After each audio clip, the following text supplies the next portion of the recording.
ಹೊನ್ನಳ್ಳಿಯ head ಬಂದರ್ beach ಬಳಿ ಆಕಸ್ಮಿಕ ಬೆಂಕಿ ಅವಘಡ.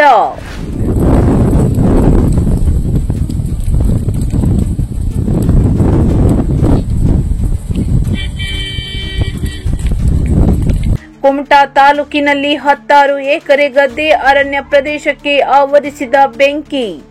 ಹೆಡ್ ಬಂದರ್ ಸಮೀಪದ ರೈತರ ಕೃಷಿ ಜಮೀನಿಗೂ ಹೊತ್ತಿಕೊಂಡಿದೆ ಎನ್ನಲಾಗಿದೆ. ಸಮೀಪದ ಅರಣ್ಯ ಪ್ರದೇಶದಲ್ಲೂ ಕಾಣಿಸಿಕೊಂಡ ಬೆಂಕಿಗೆ ಅಗ್ನಿಶಾಮಕ ದಳದ ಸಿಬ್ಬಂದಿ ಹಾಗೂ ಸ್ಥಳೀಯರು, ಕರಾವಳಿ ಕಾವಲು ಪಡೆ ಸಿಬ್ಬಂದಿ, ಲೈಫ್ ಗಾರ್ಡ್ ಸಿಬ್ಬಂದಿ ಸೇರಿ ಬೆಂಕಿ ನಂದಿಸುವಲ್ಲಿ ಭಾಗಿಯಾಗಿದ್ದಾರೆ. ಬೆಂಕಿ ಅವಘಡದಲ್ಲಿ ಯಾವುದೇ ಹಾನಿ ಸಂಭವಿಸಲಿಲ್ಲ ಎಂದು ಮಾಹಿತಿ ಲಭ್ಯವಾಗಿದೆ. ಈ ವಿಡಿಯೋ ನೋಡಿ.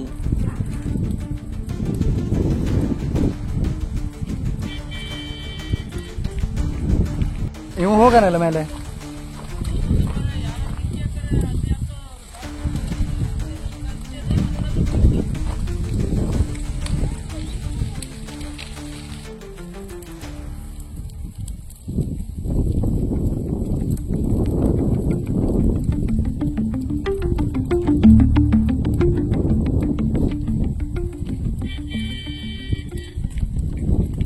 ಇವು ಹೋಗನಲ್ಲ ಮೇಲೆ